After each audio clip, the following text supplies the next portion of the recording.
It's Friday at 1 o'clock in the afternoon Eastern, 10 o'clock in the morning Pacific, and noon where our other guest is. Do you know what your comic orders are? I bet you don't. And that's why you're here on the Order Up FOC show, where we're going to tell you what you need to order this week at your local comic shop. Remember, guys, you have until Monday. We're going to get into it in just a second, but I'm going to play the things, and then we're going to get everybody else. Mathias is in an airport. I've got a guest host, Jeremy Shore from Dallas, who's actually in his comic book shop right now working. So hopefully he gets so busy he can't do the show and he has to just take money randomly and without like thought, just like this. So let's get into this.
Hi everyone, I'm Mathias Lewis, and I'm here to talk to you about FOC, or Final Order Cutoff.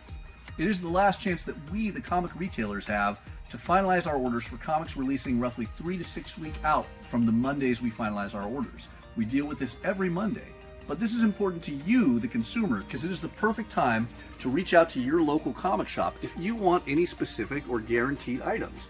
If you want the Jim Lee or Dan Mora covers of Justice League Unlimited, reach out to your local comic shop and let us know. If you want the new issue of Lilo and Stitch, this is the perfect time to tell us.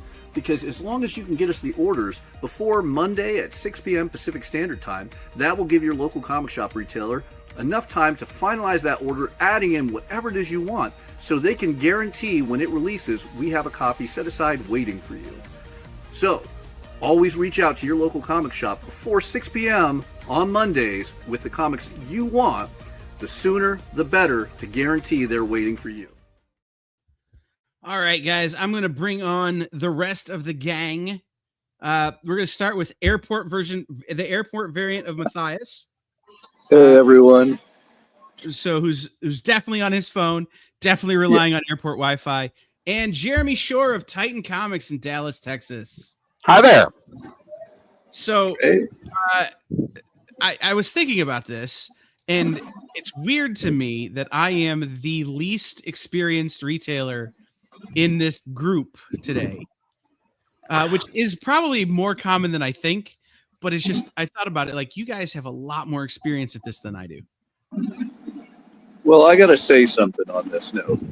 Like, it is an honor every week doing this show, and I will be back next week. But, man, it is the hugest honor to think that at any point in my life, 28 years of comic retailing, that I would do anything deserving of getting Jeremy Shore to cover for me, because the legend of Titan Comics himself, being the guy who gets to come in and talk on this show about FOC, this is an episode I want to watch, and I'm going to be on an airport in a few minutes, or on an airplane in a few minutes. Right. So, well, thank you. I just keep. I don't know what to tell you. I just try and stay in business for a while. What can I say? So before we dive into the books, because there's a lot of books to get to, I wanted to ask Jeremy a question, because he's the only one of us who really probably remembers this. Can you talk about why FOC is important? Because you have the institutional memory we were talking about earlier of what it was like before this existed. Sure. Well, if anybody's ever looked at old copies of previews, like I bought a collection the other day that had previews 1 through 12 in it, for example. Yeah, I know, that was pretty cool, and cool in a kind of geeky kind of a way, because of course all the information in there is completely useless these days. But previews back in the day was like 15 pages, 16. Of course, it's an even number of pages, but it was 20 pages, maybe 30 pages long, and all you got was X-Men number whatever, and sometimes not even the creators or even a listing of what the story was going to be. And you just had to kind of order stuff almost literally blindly. And harkening back to the days of ordering Valiants, if I know I'm dating myself again, but we literally had to order all of the Valiant titles back in the day almost completely blind. They would literally say something like Magnus Robot Fighter number 6, and maybe list a creator and say, we're not going to tell you anything about this. You just have to order it, which is part of why so many people ordered so many ridiculously numbered copies of stuff like that. And the whole FOC process came about because of who else is responsible for these sort of things in the comic book business but Brian Hibbs, because he was sick and tired of Marvel soliciting items on initial order, saying it's going to be with this creator and with this writer and this artist with this story, and then when the comic came out, none of that was true, even though their terms of service stated that when we put it out on initial order, if we say that's what it's going to be, this is what you're going to get. And he had conversations with them forever, and fruitless conversations with them, and finally took it upon himself to file a class action lawsuit, which, long story short, years later he won. And as a direct upshot of that, Marvel decided to institute, through Diamond, who was distributing Marvel at the time, the final order cutoff system, so that they could solicit something with information that upon final order cutoff was different, so that you could no longer say, you didn't tell me that Brian Hitch wasn't doing that issue, and it's, somebody we've never heard of artist kind of thing. And after they instituted that, and remembering this was 97, 98. Yeah, it was a while. Like I say, it was 97, 98. Might have been 2000 at the latest. I think it was 2003.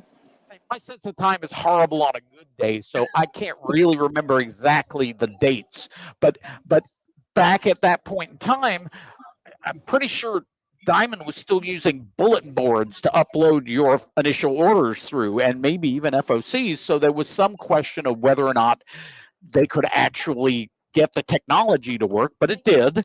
And after it had demonstrably worked and functioned, other publishers started going, hey, I want to be on that too. And actually it was a sort of a badge of honor in a way we're on FOC. Oh, look at us, we're special. Which is, and it was special for us because, again, we had the chance that so many times, Mathias and Kyle, you even have experienced this, when the initial order comes through for issue 2 or issue 1 of whatever, by the time you get to actually finalizing your orders, you may have picked up 6, 7, 8, 10, 12, 15 subscribers for something you only initially ordered 3 of. Oh, I better do something about that. Final order cutoff gives us retailers the chance to adjust our orders to match customer demand. And I mean, the amazing thing is, it was literally something created to protect companies like Marvel from retailers potentially suing them again. And it became a massive tool for not only retailers, but for those of you watching, the consumers, who can now take advantage of it to guarantee your orders.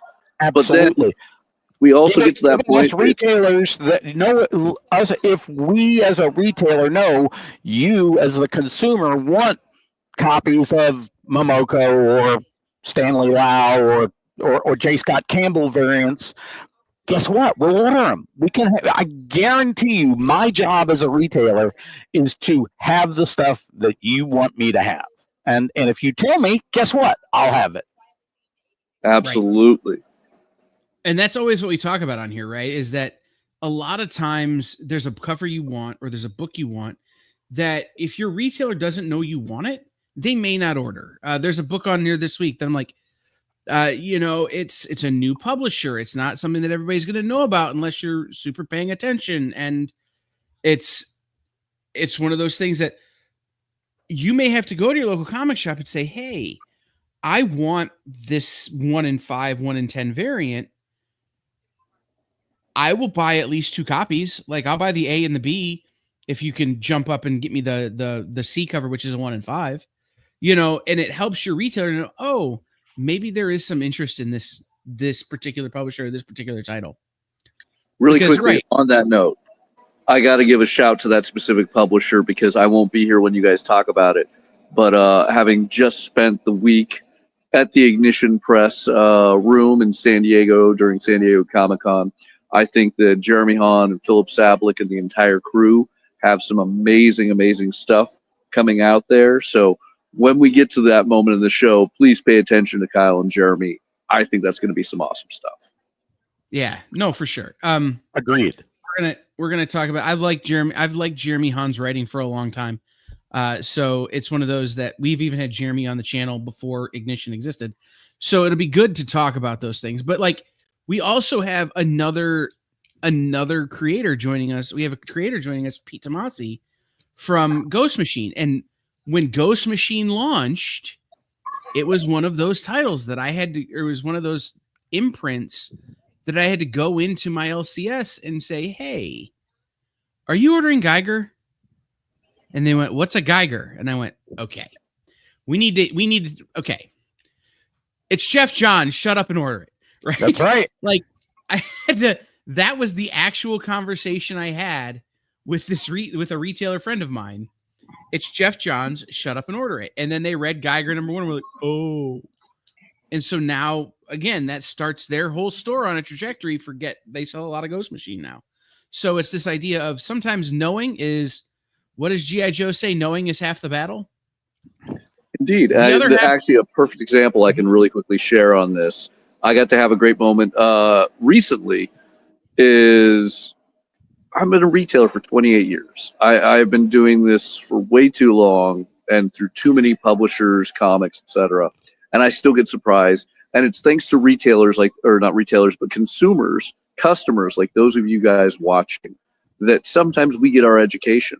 Because as much as I was interacting with even the incredible Greg and Fake of Santos Sisters at San Diego Comic-Con, who just won an Eisner Award last week, it was a customer coming in for the newest issue of Santos Sister that I recently discovered, oh, this is now something available through Lunar Distribution. And it was them pointing out that they wanted to make sure that the next issue, which is on FOC, got ordered. And it proves that you guys watching can still help out your local comic shop, because sometimes we know it and it's an easy, oh, of course, we know where to get your Marvel or your DC book. We're going to get you that J. Scott Campbell cover. But sometimes the little things slip through the cracks because there are so many little things in this industry. So it never hurts to reach out to your local retailer and tell them the things you want.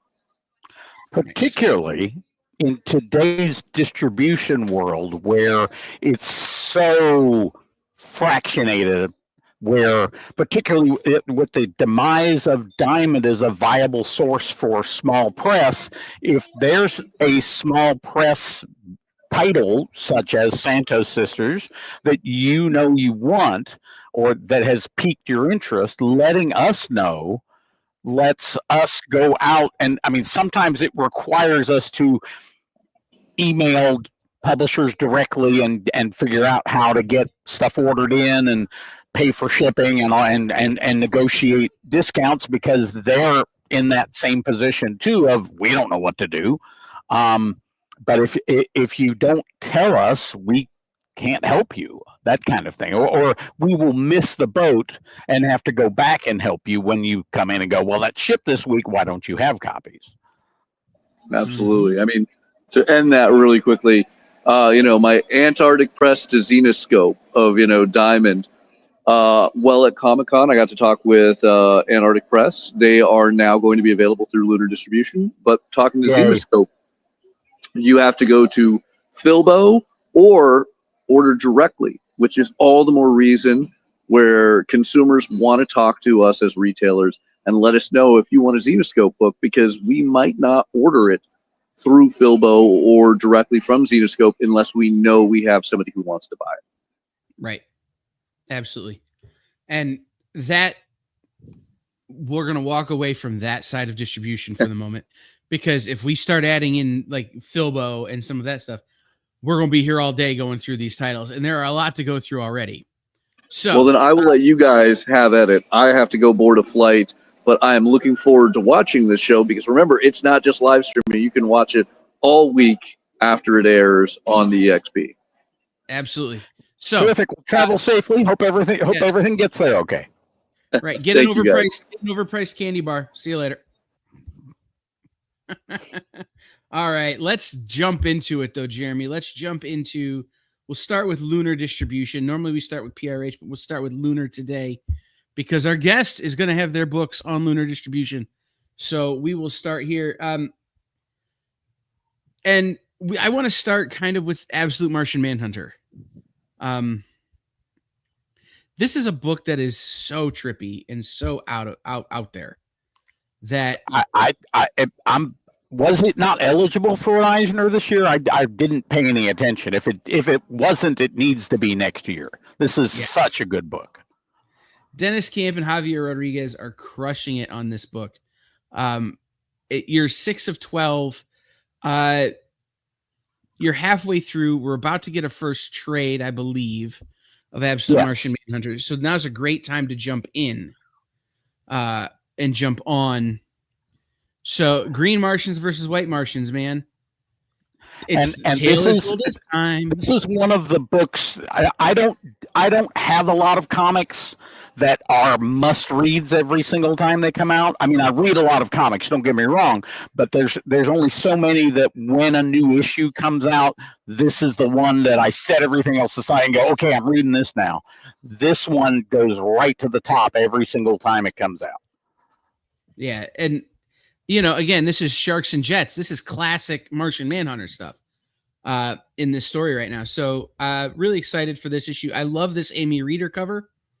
Super psychedelic. It almost feels like if you could see a Grateful Dead song, this is what it would look like. Mm-hmm. So really like that cover. But there's also some really cool stuff like from Mitch Gerard's and Riley Rossimo. The Riley Rossimo obviously being a 1 in 25 incentive that I think are worth taking a look at as well. I mean, I don't know what Mitch is thinking here, but I need to know what drugs he's on. Well, there you go. Absolute Wonder Woman continues to be a high watermark in the Absolute line. So many people are loving this book. Hayden Sherman's A covers have been great on this. And Hayden Sherman also doing the interior art means the covers look like the insides, which is great. That's always good. Mm-hmm. Derek Chu, Gerald Perel, and again, it's an incentive, but this Otto Schmidt, man, just gorgeous, like Berserker kind of feel from the manga. Feels like the cover of a manga Berserker. Oh yeah, I really like the manga feel they're putting into this book when she's in action. And see, that's the thing, is I think the more comics like Absolute Wonder Woman, where you can get kids because it has that manga feel, it has that look, it has that sort of almost tint is the word I'm going to use. I think it's going to lead to more Wonder Woman readers long term. Mm-hmm. And Kelly Thompson is a great person to be heading that charge. Action Comics 23 Facsimile Edition. I didn't know I needed one, but they'd made me a blank, so I'm going to buy a bunch. There you go.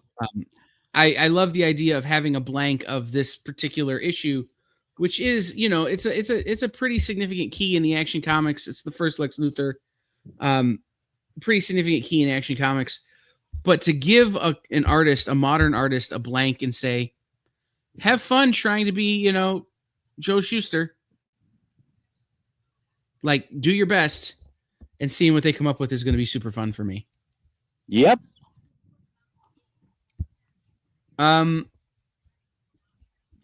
We're Batman #1, Matt Fraction, Jorge Jimenez. I keep going back to what Matt said at Comics Pro. It finally stopped raining in Gotham.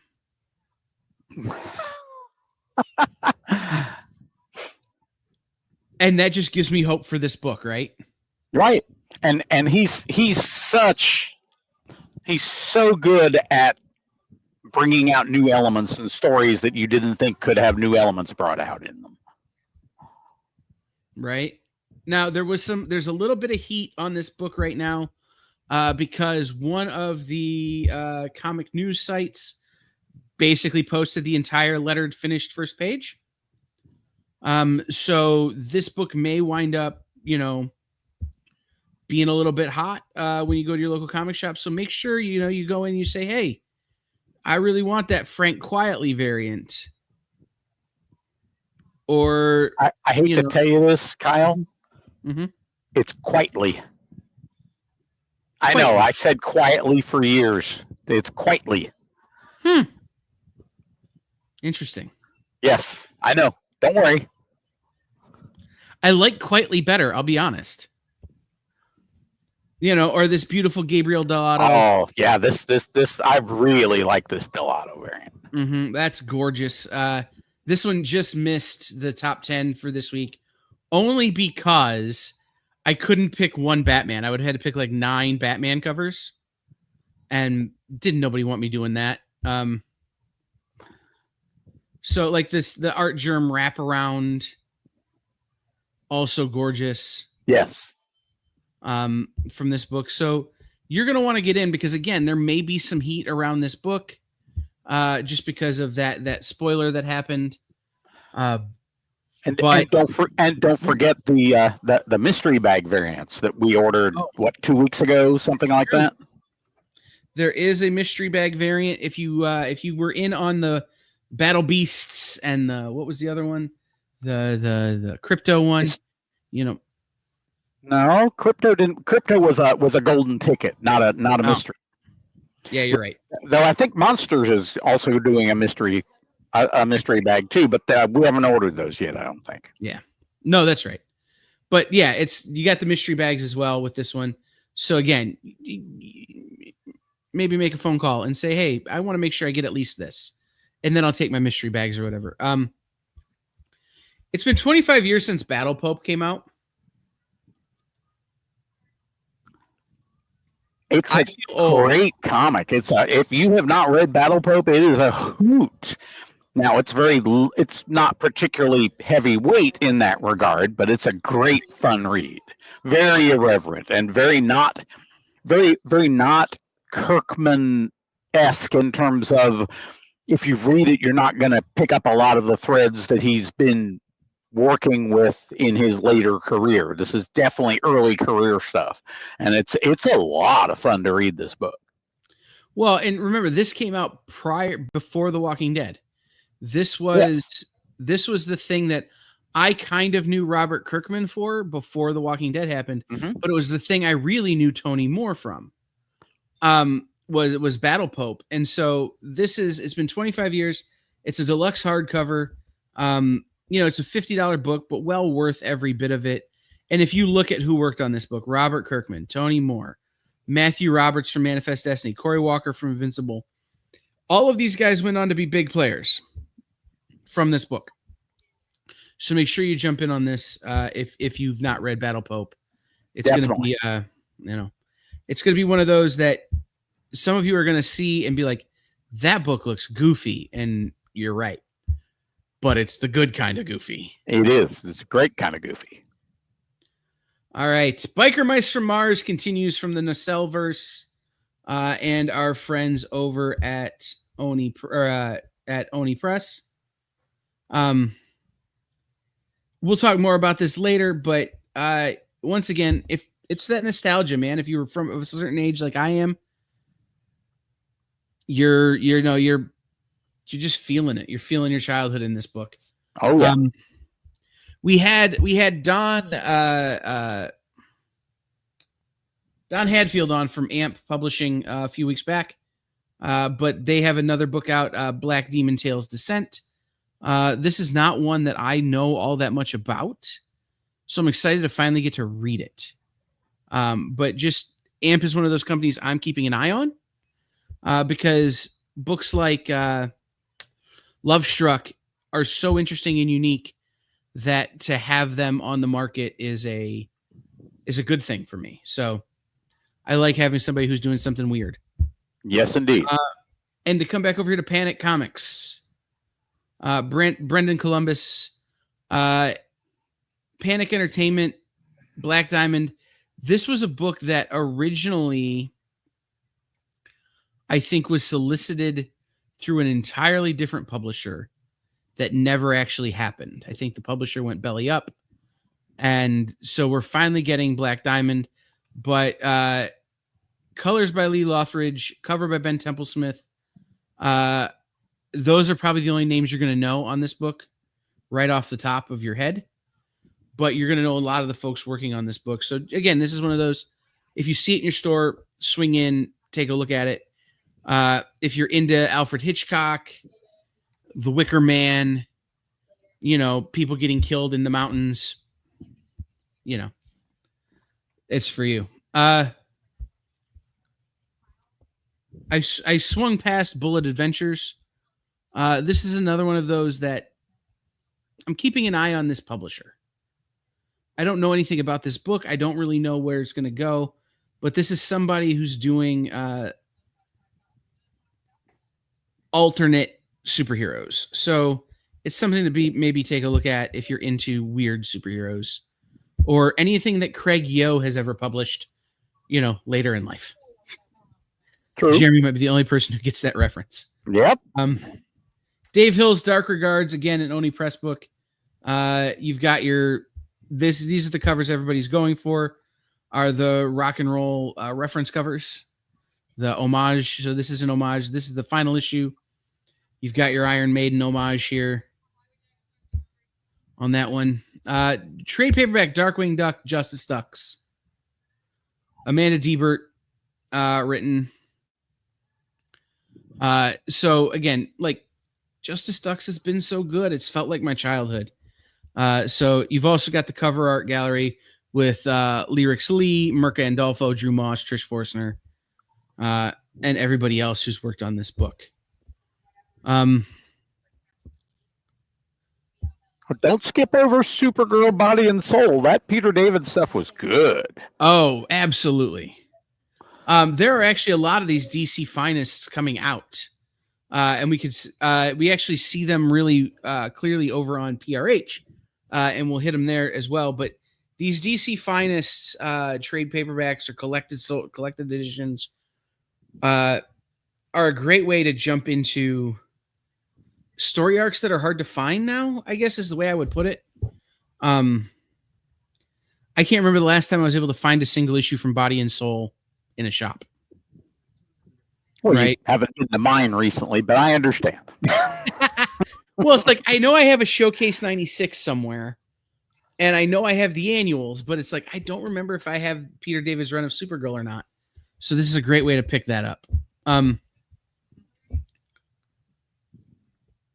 We're going to keep, we've got all of the new DuckTales. Now that Dynamite is over here at Lunar, we're able to get all of the Dynamite things that we were missing out for so long. Again, DuckTales, 1.5 million covers, but less than used to be. But there's still a lot of covers there for DuckTales. And I really like. I'm not my brain has frozen on exactly what to call those. The John Tyler Christopher style cover, like the Carlo Lauro one there with the single color background, where they incorporate that in. There's a word for it. I'm just not getting it. Negative space. There we go. Yep. Thank you. Mm-hmm. I really like those. They particularly when they're done well. Right. So I know our guest is here. I heard him pop in. We're going to switch over to talking to our guest, Peter Tomasi, here in just a second. But I wanted to get through Dust to Dust. J.G. Jones left comics for a long time, went and worked in Hollywood, came back with this absolute monster that is Dust to Dust from Image Comics. Yes. We're 6 issues of 8 issues in, and this book just keeps getting better and better and better and crazier and crazier and crazier. And like, if you know what this is a reference to, you probably have nightmares more often than you'd like. So we are going to take a break from going through our Lunar FOC and pop over and bring on our special guest for the show. Guys, I'm very excited to talk to our guest, because I'll be honest, I spent all last night reading all of Rockefellers again, just so I'd be up on it and ready to go, because I have questions, but I'm not sure he's going to be able to answer them. So, ladies and gentlemen, the writer of Rockefellers and Hornsby and Halo from Ghost Machine, Mr. Peter Tomasi. Hey, everybody. How you doing? So far, so good. Nice to see you, Peter. Same here, guys. Same here. Welcome in. I do these interviews a little bit different than Mathias does them normally. So I'm just going to start. Can you give anybody out there who's lived in a cave, can you give them a little bit of your history in comics, some of the things that you've created, and some of the background of what you're doing now over at Ghost Machine? Let's see. I guess the quick answer to that is started out in '92, I believe, as an assistant editor at DC Comics when they were in New York. Worked 15 years for them. Worked up to being the Batman group editor. Did some writing on the side for them over the years, which was rare for DC. They were different than Marvel. They didn't really allow staff to write, but Paul Levitz dug my stuff and always said, hey, he understood that obviously some writers come from staff, but he knew, gave me the good advice of, the minute I smell you hacking it out for the money, you won't be writing anymore. You'll just be editing. So luckily I never do that. So and then eventually Dan DiDio, after I guess it was 15 years in, he made an offer that I couldn't refuse to go exclusive for DC, which I did as a writer for then another 16 years. And so pretty much touched, from editing to writing for them, pretty much touched basically every character, or a big chunk, not every character, a big chunk of characters. And then did a bunch of creator-owned books over the last few years before joining Ghost Machine. I did a book called The Bridge, which was about the building of the Brooklyn Bridge, graphic novel, that got some really great reviews and interest, and book called The Mighty, and a book called House of Penance about Sarah Winchester, and another book called Blood Tree, sort of a serial killer thing. And I think there's so much. I think that's it. And then I try to sleep every once in a while. Well, I know that your deadlines at Ghost Machine don't really allow for that. So yeah, no, the things at the Ghost Machine are great. I mean, I've got the 2 books up and running, Hornsby and Halo, and the Rockefellers, and a few years back, Jeff and I were talking, and yeah, he had some ideas, some crazy, kooky ideas, and about forming this company, and it all came to fruition, and it's been great. Can't say enough about it. The guys and the girls that are all part of it, and just the artists and the collaborators that I'm working with are just awesome. And yeah, it's a blast. It's a lot of fun, and it's great. I mean, you do, so many years spent at DC, and obviously I love the characters, and I love Marvel characters also. But yeah, it's nice to get away from the superhero genre for a little bit. These are more, we're doing a lot of different things at Ghost Machine. So we're all of us have definitely done a lot of superheroes in our lives. So right. It's been great to just stretch some new muscles, so to speak. and having a lot of fun doing that. So, and yeah, it's been great. So I think what Rockefeller's, I think issue 6 is out, or maybe 7, and Hornsby and Halo, I think 8 is out. I think that shipped this week. Yeah. Yeah. So yeah, it's I'm blinking and it's going by so fast, and so yeah, it's been great, and everything's looking good. We're really proud of the books. Our trade paperbacks are going to be coming out. Our first volume for the Rockefellers and Hornsby and Halo will both be out in September, and so I'm really looking forward to people checking those out, because I know a lot of people do wait for trades these days. So and yeah, so that's pretty much, I think, up to speed with all the stuff that I've done over the years. Yeah. So Hornsby and Halo 9 FOCs on Monday. Rockefellers 8 FOCs a week from Monday. So Right. 2 books on FOC the next 2 weeks. And can you talk a little bit about the Family Odyssey universe inside Ghost Machine? And that's kind of your corner of the world, right? Yeah, it's me, Peter Snaberg, and Francis Manipul, and obviously we've got great colorists, John Kaliz, and Francis is coloring, and we've got a great letterer, Rob Lee, and yeah, all the team's great, and we're just doing books that are, as I've tried to say over the last, I guess, year or so, these aren't like G-rated books. These are just thematically family books. They're not built to be all ages, so to speak. So right, it's the kind of thing where you could. I look at it just the way I wrote Super Sons, and a lot of stuff that I've done is like you should be able to pick up a comic. I like the fact when you can pick up a comic if you're 10 years old to 100 years old and be able to plug into it. That's the way I like to write comics, read comics. I think that's the way we keep comics alive, to be honest with you, because once the younger generations shy away from us, it's going to be pretty tough to get them back. So the more we can have open arms and embrace them, but at the same time not talk down to them or dumb it down and make it feel like too much like a kiddie show, because there are platforms for those books too. So that's the best.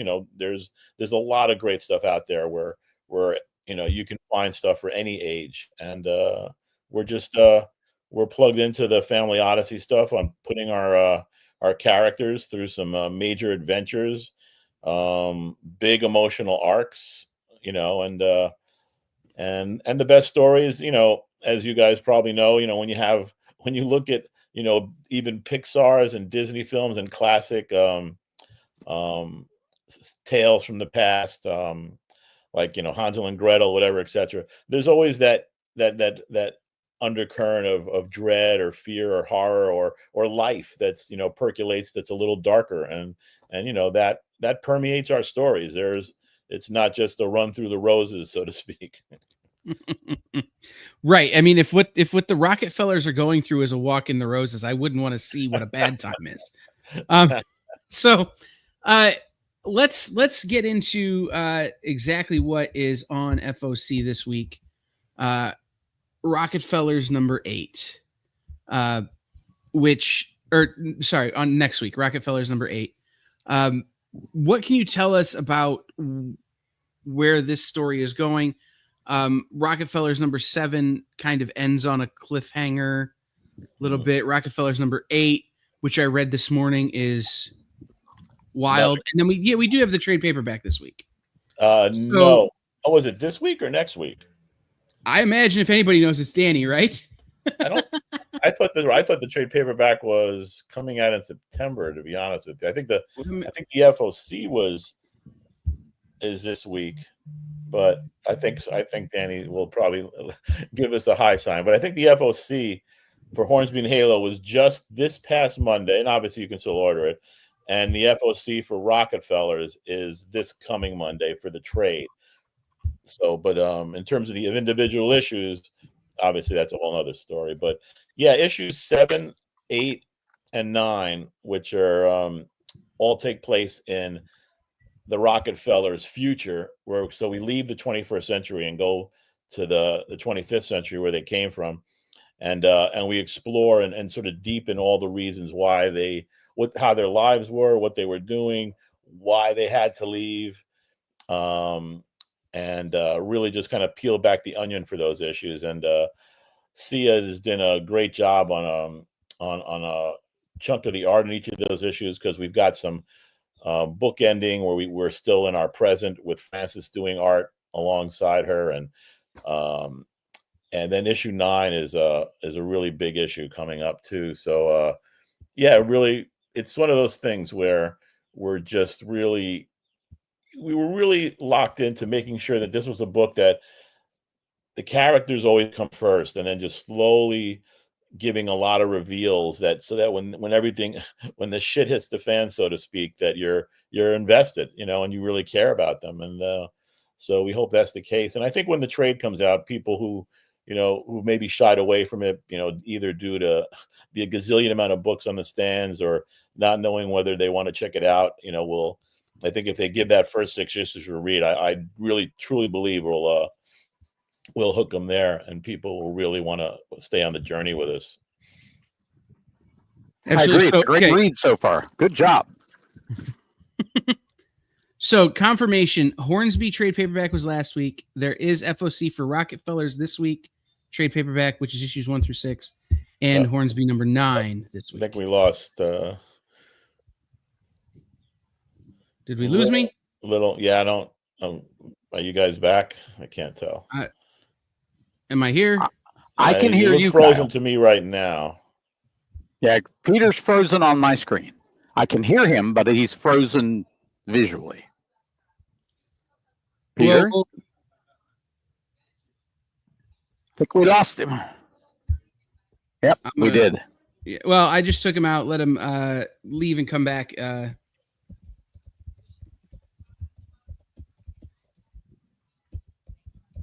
Anyway, I'm just sending him a quick message there. Leave and come back if you're frozen. So yes, Hornsby trade paperback was last week. Rockefellers is this week, as well as Hornsby number 9 this week. So these are the covers. So I'm showing the covers right now for Rockefellers 8, which I'll be honest, this one's going to give me some nightmares. Just that brain and that skull there is a little terrifying. That's a wonderful image. I love it. And then I really do like this one. This feels like a little bit like a rock and roll Captain Morgan doing Jim Lee pose. There, we're back. Back. Absolutely. So yeah, like I said, I was just showing some of the covers for Rockefellers 8 here. Which damn it. This one's a nightmare. This one's gonna give me nightmares. Yes, I can hear you. Can you hear me? You're both frozen. I can't hear you. Damn it.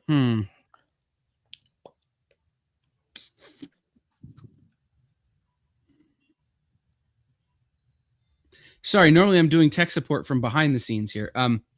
So trying to do it live on screen is a little bit tough. What I would say,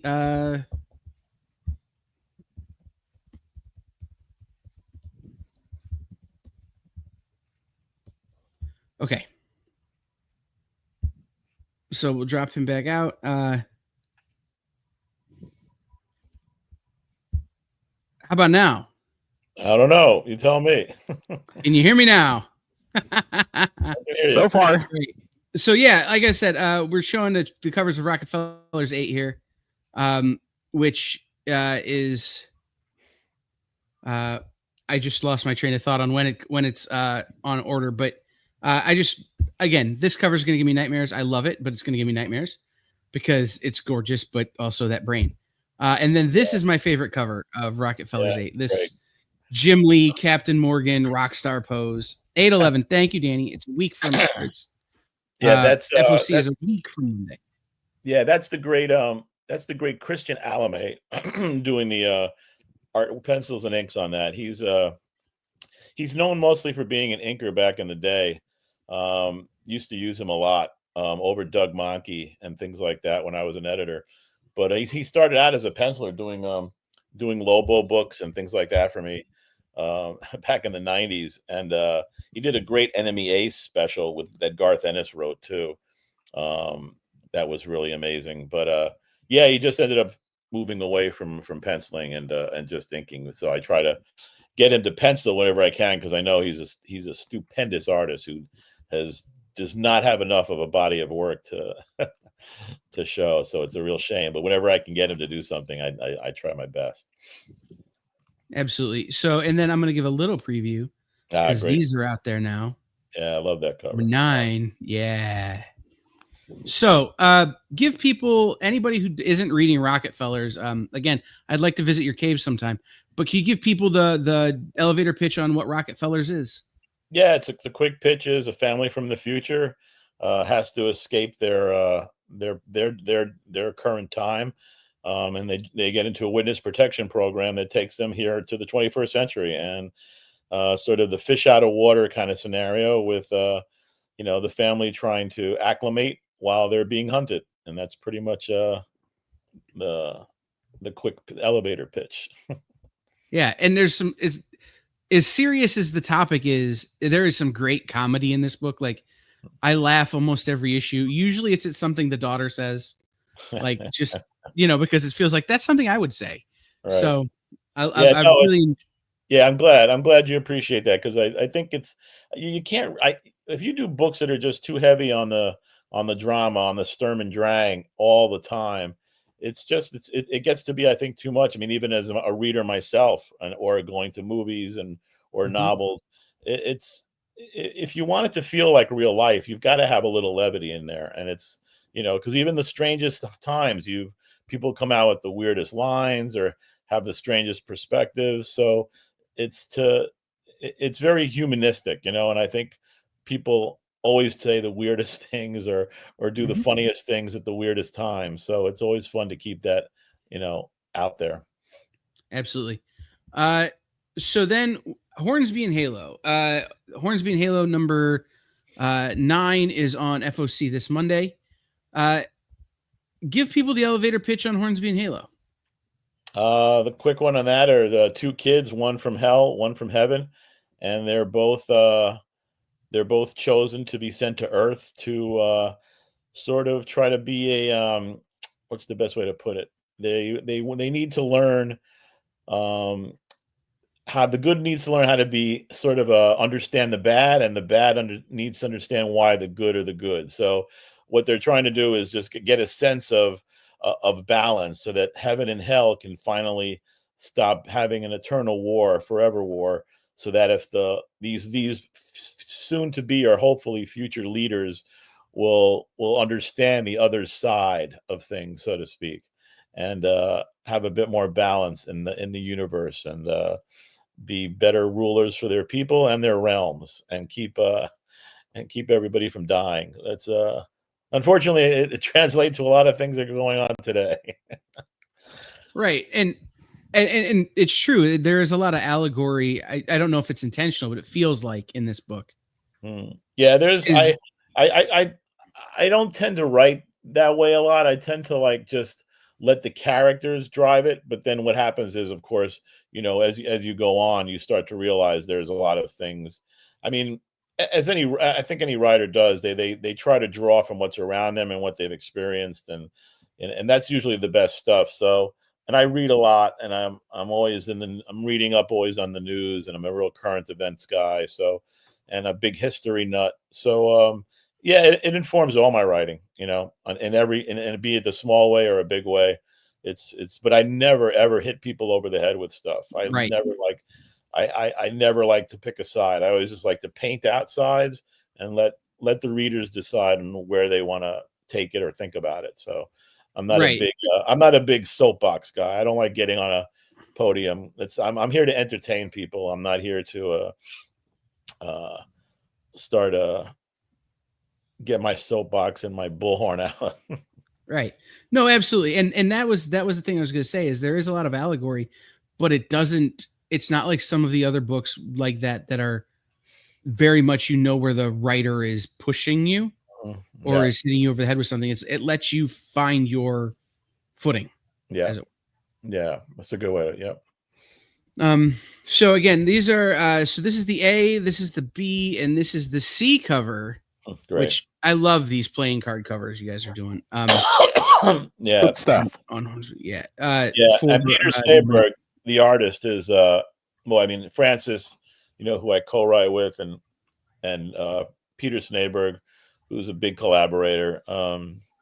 Just amazing artists. These guys, what they can do, and what Snaberg is doing on Hornsby and Halo is just his emotional stuff and his small moments with the big moments, and just we've worked together on a few things from the past. We did a book called Light Brigade. Oh, that's the other one I forgot back then. It was called Light Brigade.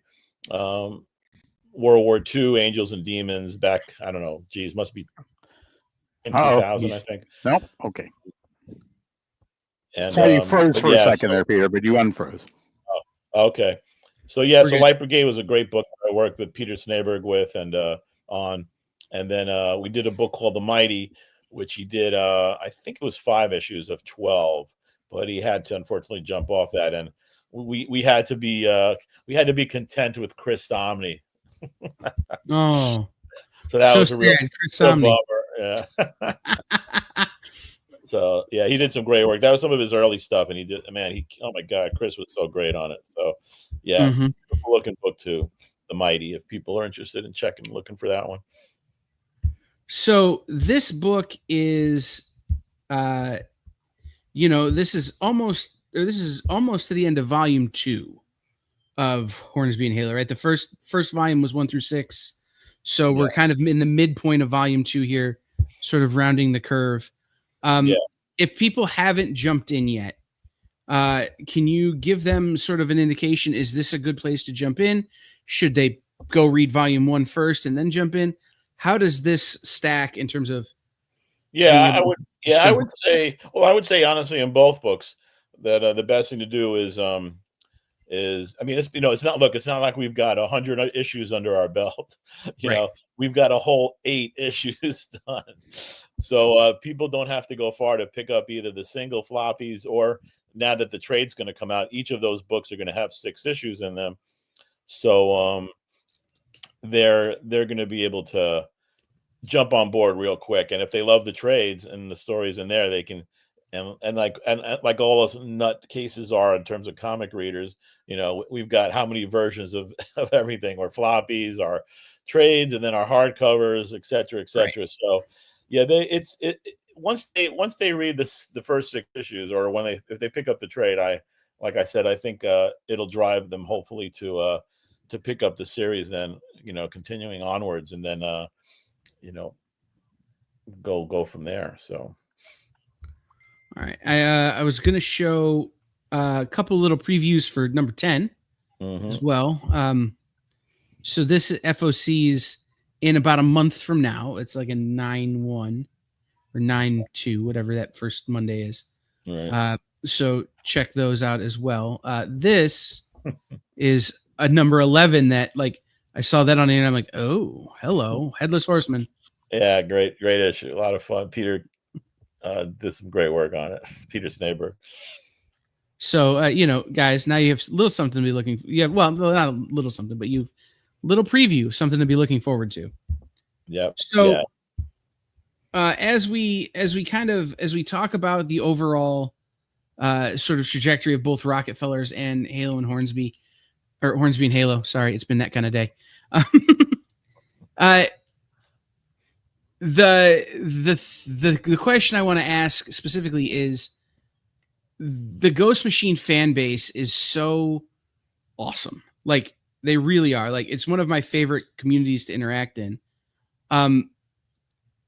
Is there a little snippet or a little Easter egg or something that you can throw out there for those guys that are, all night last night we're talking about, Peter's going to be on to talk about, Hornsby and Halo and Rockefellers. Is there a little something we can give them just to be like, hey? Not really. Which is actually the best answer. Yeah, I mean, there's so much coming up. And by issue 12 on both of these books, there's going to be some real big changes. So it's from readers who come in on from either one or who pick up the trades now in September and then jump right on board with us from issue 9 or whatever it is, to follow up through the end of the year. There's a lot of great character stuff coming up. A lot of big rug pulls. Yeah, I think it's a really good time. Like I said, it's not like it's not like you have to go watch 10 seasons of a Netflix show or 150 issues of a comic. You've got less than a dozen. Right. And you can be there right from the ground floor, which is great. That's the great thing about Ghost Machine right now. Everybody can jump on board and be there right from the sort of the big bang, so to speak. And absolutely, check out the book because they're all great. I mean, I read all of them, and they're everybody's really just killing it on every book, on every title. Absolutely. And I love the answer. No, I can't tell you anything. Is always the best answer because it's like keep them wanting more. Yeah, absolutely. So outside of these two, do you have anything else like on the in the pitch deck in the horizon that you're thinking about that we could be looking forward to that you could talk about, or is it just these two for right now? Yeah, it's just these two for the moment. Obviously I'm exclusive. I'm a co-owner of the company, so sure. All of our energies and passions are on Ghost Machine. So so right now I would say that if anybody wants to check out anything, from the past, obviously they've got plenty to see, but I think the new stuff I'm really proud of, and I think the books, the whole line just looks phenomenal.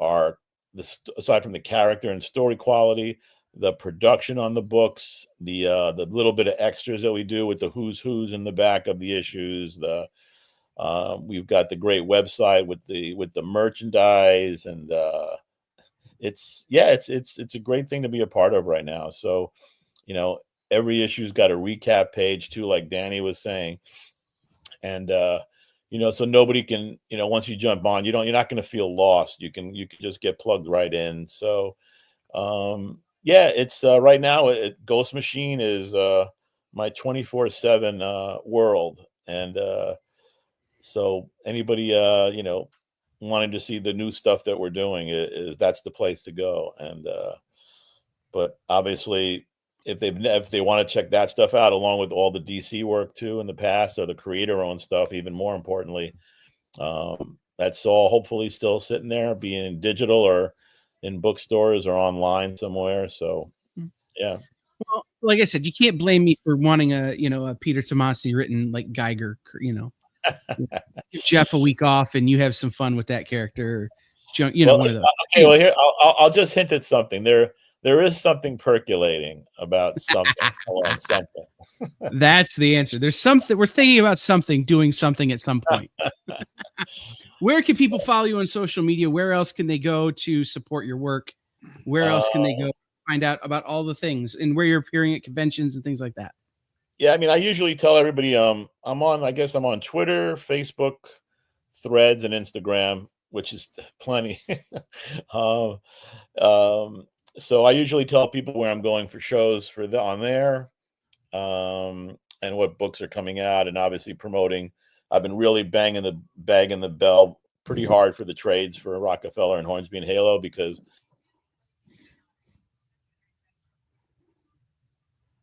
can you hear me? Yeah. Okay.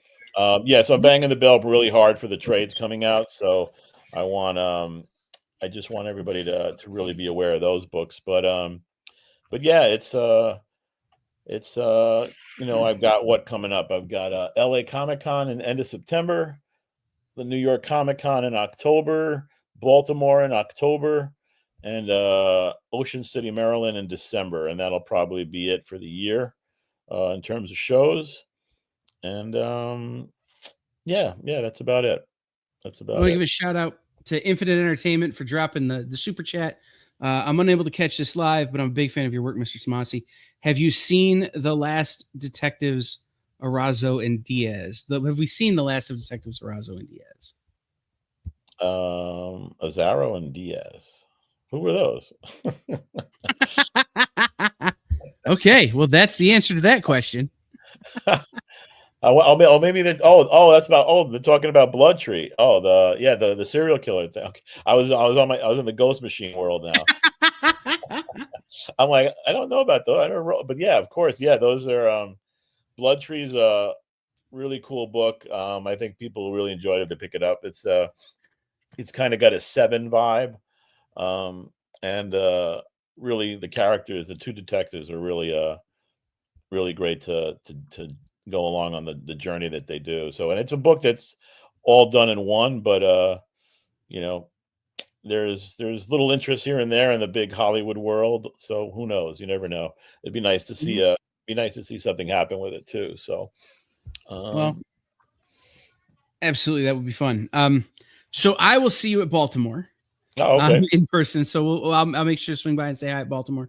Yeah. So if you're in LA, go to LA Comic-Con. Follow. No, I have a quick question, which is unfortunately not Ghost Machine related. Why isn't House of Penance in print?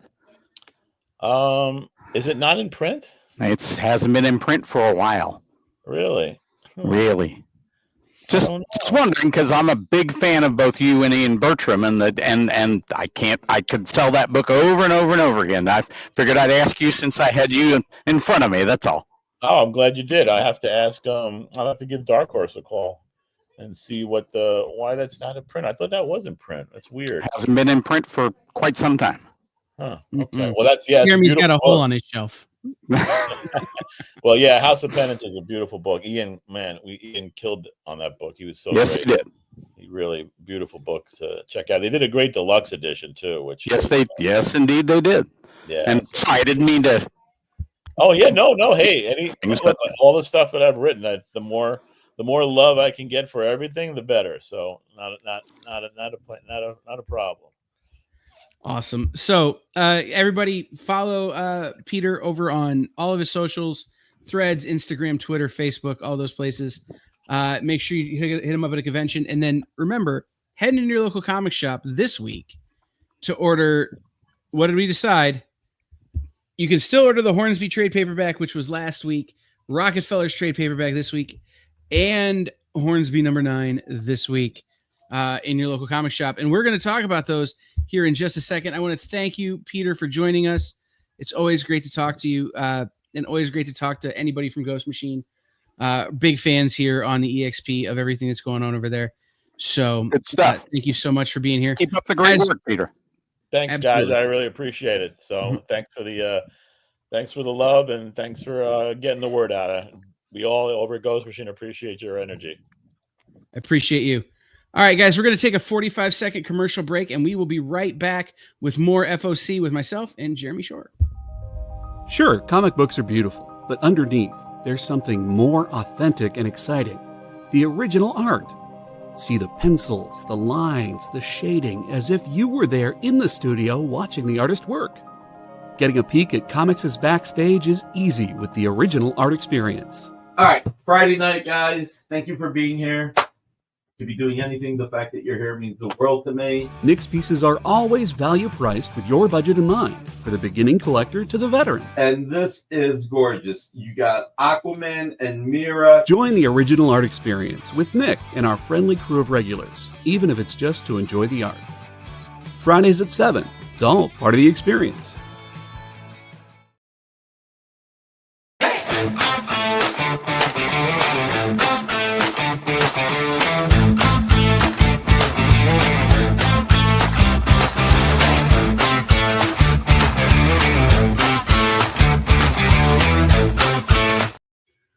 All right, I'm going to bring up the abrupt ending to the opener and bring back Jeremy, and we're going to get right back to going through some of the books on FOC. That was a fun interview. I like talking to Pete. Yep, he definitely is a nice guy too. So, and Danny's mad at me now, but that's fine. So, all right, let's get back to it. And what do I have queued up? Huh? Funny enough, it's not exactly where we were. We'll come back to where we left off here. Keep going. A little more. That's last week. I was checking some things from last week. So we're going to come back to where we left off here on this week's Lunar FOC. I'll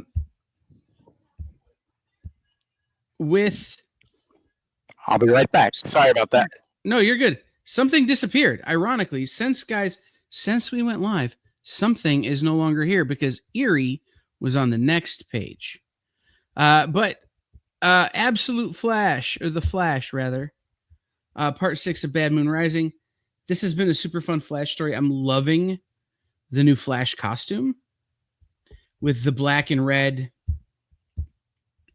The black and red sort of look that we've not seen before from him.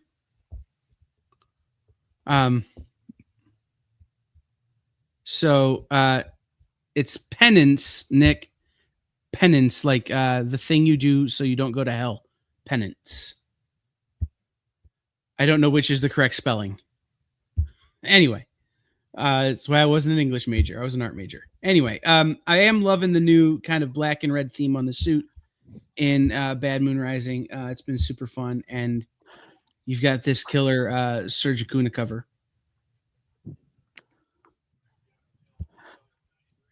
All right. Well, hang on. Be right back again. Hey, this is what we want, guys. Like, I don't know if you know this. I'm gonna make myself big here for a second. There's a unwritten rule in comic shop retailing. The second you sit down to do a video or to eat your lunch or whatever, the shop gets busy. And that's what we want. That's why Mathias and I always do these things from home. But that's exactly what we want for Jeremy, is to be so busy he can't actually be on the show because he's busy selling comics. So we're just hoping that this keeps up. Keeps having step away, but we'll come back with The Future Is number 5. This is a Brandon Graham cover. If you've not been reading The Future Is, think Leverage or Ocean's 13 or any of those kind of stories in the future with sci-fi. But this book is a lot of cybersecurity and interesting information about cybersecurity as well. One of my favorite books going right now is The Future Is. So, all right.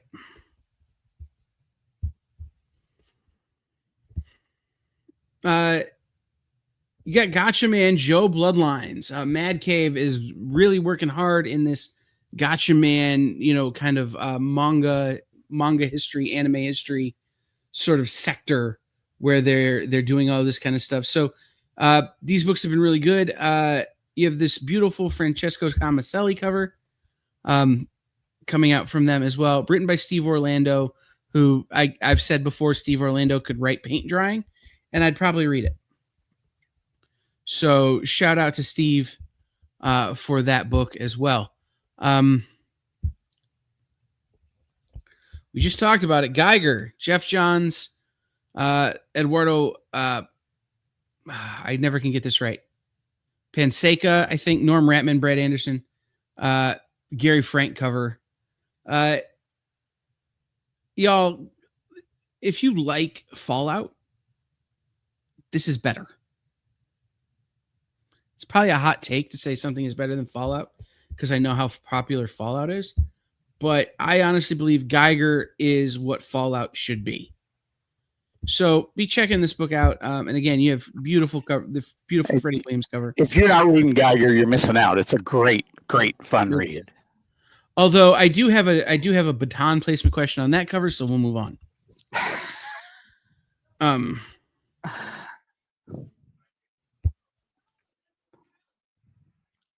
I just lost my complete train of thought because I saw this Green Arrow Gavin Guidry cover that I had missed earlier.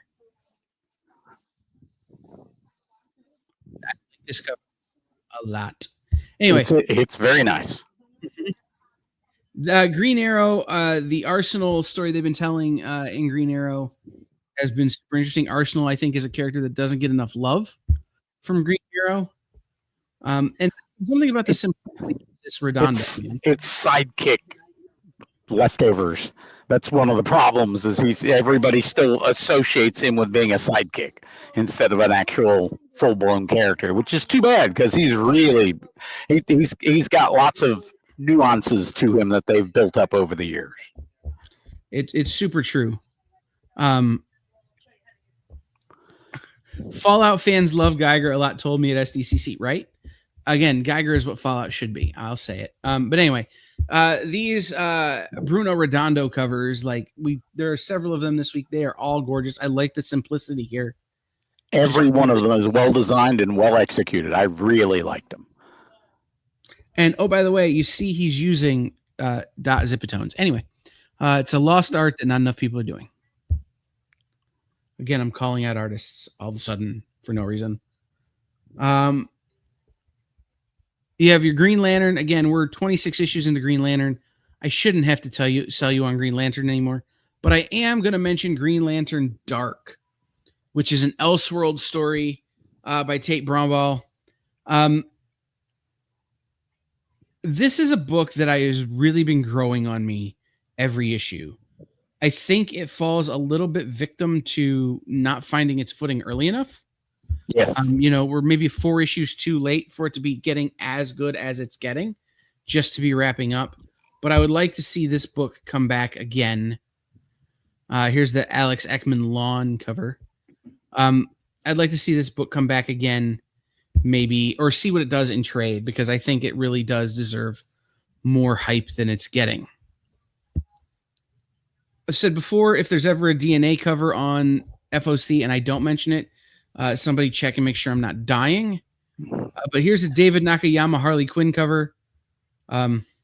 Studies show that buying meme covers makes you sexy and cool. Buy 10. I don't know that that's true, but buy 10. Sure. That's what FOC's for. Let us know you want 10. We'll get you fixed up. Right? There ain't no retailer going to be angry if you order 10 of something. So, shout out to that. I just thought, I love David Nakayama's art. Mm-hmm. Always have. Herculoids is back. Again, Dynamite's been doing a good job with all of their retro lines like that, and I've been having. I really was never a fan of Herculoids back in the day, but this story has actually been pretty good. Yeah, people who watch the experience regularly know how I feel about Herculoids. So we'll move on from that because I want to get to some of the other things. Like, again, we have all 3 Hornsby and Halos available this week. Yay. Yeah, the Ramon Bach box. I don't even know how. Every time I see that, I just think Bach. Like Radar from MASH. Bach. Anyway, Hornsby and Halo. Again, we talked about these with Peter. Great book. And one of these features in our top 10. Which one? Stick around and find out at the end of the show. Hulk Teach. The original graphic novel. If Hulk was my teacher in high school, I might have passed math. Just saying. But Jeffrey Brown does an amazing job with all ages books. Books that have something for parents, something for kids.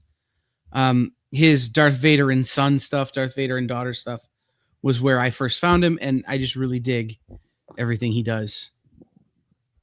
Me too. He does good. Hulk good. Right back. Right. Hulk Teach math. 2 + 2 = 4. Immortal Legend Batman #1. It's a new bat suit that is feeling a little Batman Beyondish to me, and I like it. Kyle Higgins, Matt Groom, Erika Dusso, Dan Mora doing the art on this, and this is a Dan Mora cover on the A here.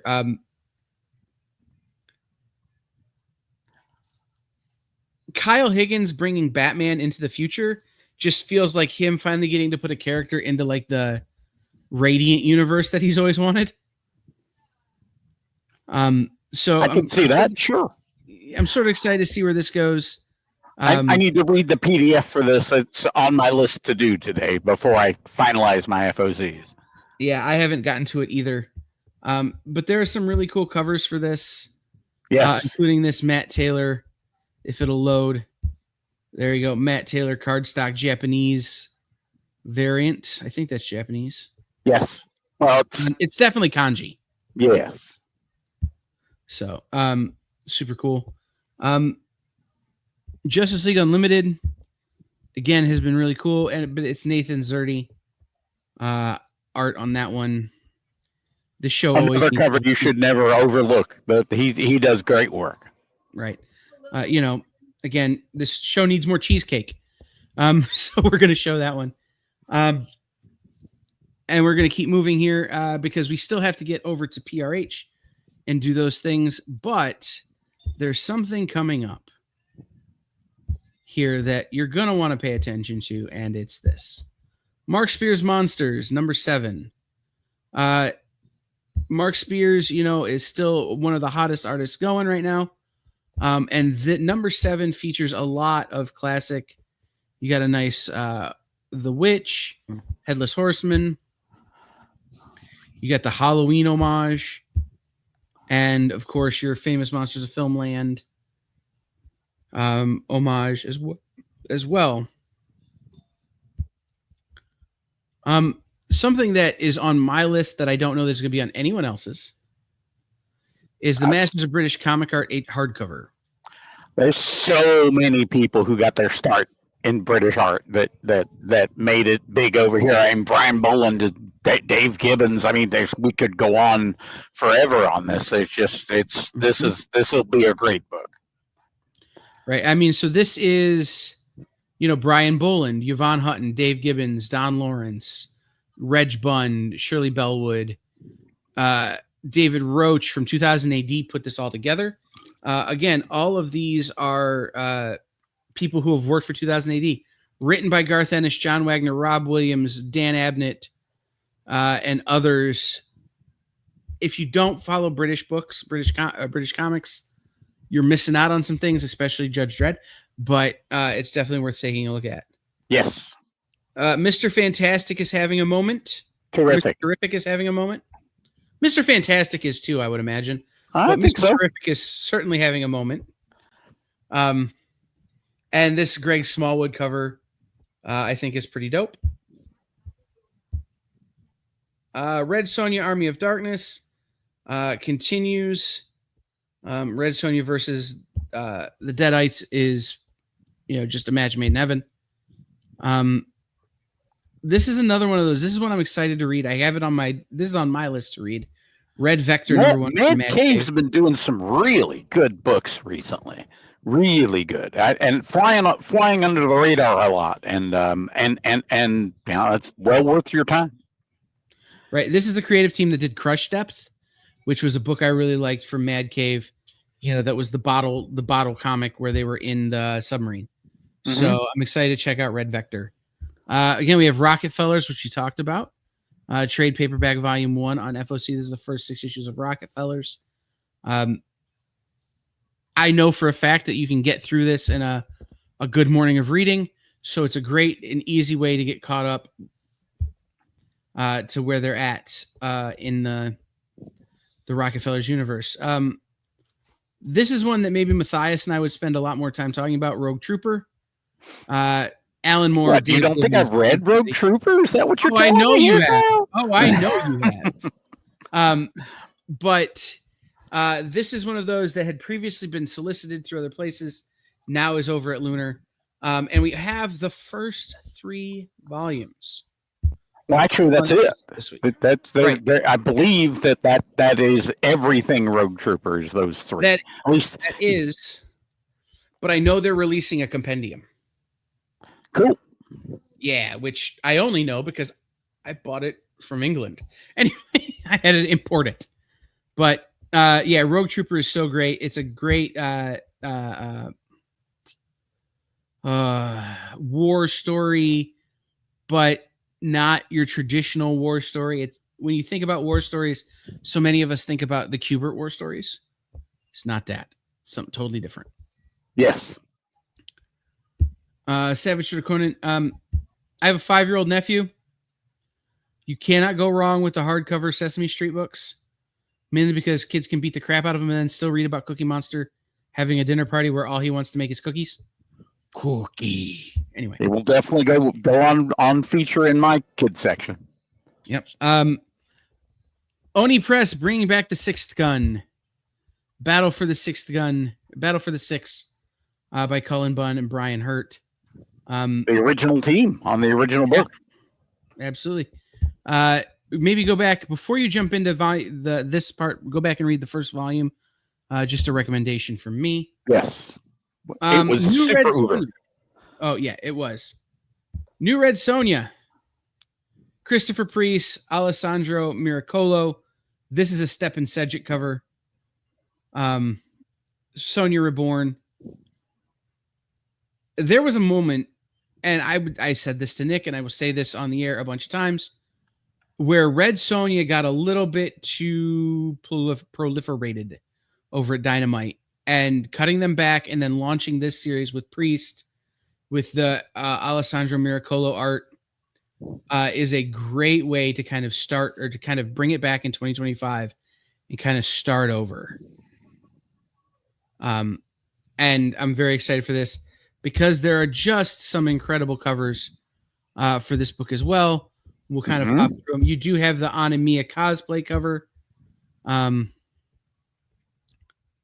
You've got foils. You've got a Greg Land, which features a taxi, Red Sonja, and a dinosaur.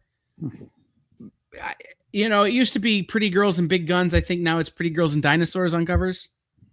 Is a surefire seller.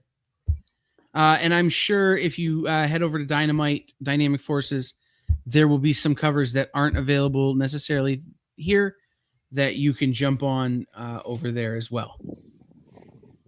Spawn Universe stuff, Scorched, Rat City. Did you read Speed Racer #1, Jeremy? I did. It was very fun. Not but enough. He John look Goodman. in the trunk. He needs to look in the trunk. Well, he always needs to look in the trunk, man. Not enough John Goodman for me, but that's just because as a kid, that's when I realized I love John Goodman. Was in this movie, but David Peppo's crushing it as well on these sort of legacy nostalgia titles. Everything he's doing at Dynamite, everything he's doing at Mad Cave, just absolutely rock star. Yes. New volume of Stitch, not Lilo and Stitch, just Stitch, from Dynamite. I'll be interested to jump into this one as well. They did such a good job with the Lilo and Stitch story they just finished. Jumping into this one is very exciting, and this Jay Lee.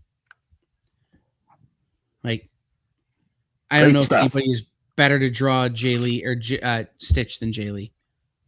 Agreed.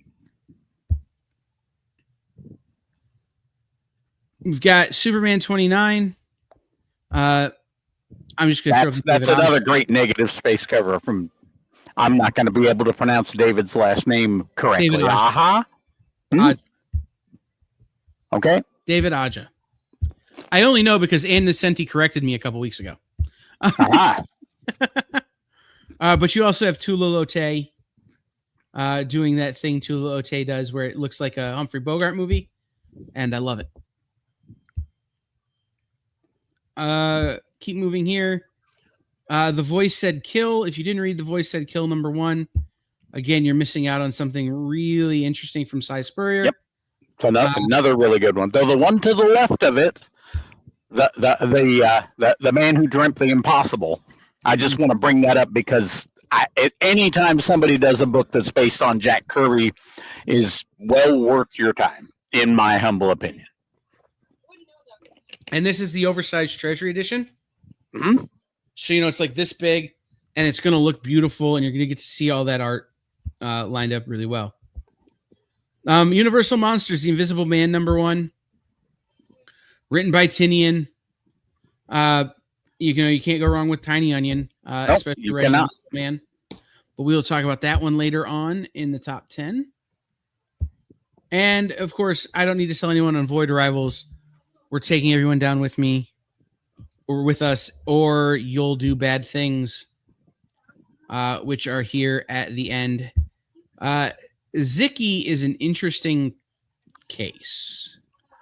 And there's an Adventures of Mhm. Zicky, excuse me, earlier on, and I was unclear if they were the same people, and I was going to do some research on that after the show because I didn't have time to do it beforehand. But they look like they're the same thing, but it's hard They to tell. are. They're just different stories from the same universe. This is another great all ages, more almost like a modernizing of Peter Pan without necessarily some of the problematic aspects. Or at least there's not problematic yet. And you've got this great Tony Fleece cover. There you go. So, all right, guys, we are going to head over now to Penguin Random House, and we're going to power through Penguin Random House. Guys, you go to prh.com, prhcomics.com, and you scroll down just a little bit to a website that almost sort of works. And that'll get you to here. It'll say FOC right at the top of it. I'd show it to you, but we don't have time to wait for the website to load. And it will get you this. You need to sort by however makes sense to you. Price low to high, Z to A, old to new. We always sort A to Z, and I like the 6 across layout here. The 6 across layout because it's just easier to see everything. And one of the cool things is, DC is distributed by Lunar and by Universal, but the trade paperbacks are also available from PRH because they're available to the book market. So if you find using Lunar's website to be a little clunky and you're looking for trade paperbacks, you can always come over here to PRH and use them as well. But we're going to start all new Venom number 10, written by Al Ewing. We've got this beautiful Adam Kubert cover. Jeremy, you and I were talking about this a little bit earlier before the show. But I see you're busy running your store, which is fine. Go ahead. Is there anyone that they're not going to make Gwen or MJ? Apparently not. They're going to run her through all the people apparently. But okay.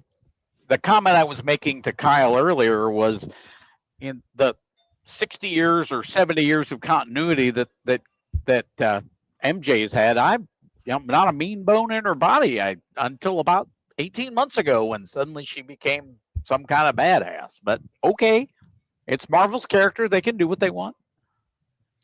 We have 2 Alex Ross Alex Ross timeless variants for that. Yes. Head over to Amazing Spider-Man number 11. This is the Joe Kelly Saladin Ahmed run. I've really been enjoying Joe Kelly's work on Spider-Man. I was I'll be honest, I got kind of over it for a minute at the end of the Zeb Wells era. But Joe Kelly has just been crushing it. And this Pepe Larraz cover is super cool. It is. But this is one that I wish I had seen before we did the top 10 because it probably would have made it. This is the Sanford Green cover. Lots of callbacks on this cover. Yeah, absolutely. Lots of callbacks. Really nicely done. Right. And Amazing Spider-Man totally makes our top 10. So we will talk about that a little bit later. As well. You have Avengers 30, which is again continuing the Jed McKay run. Sorry, I think I kicked my camera. Anyway,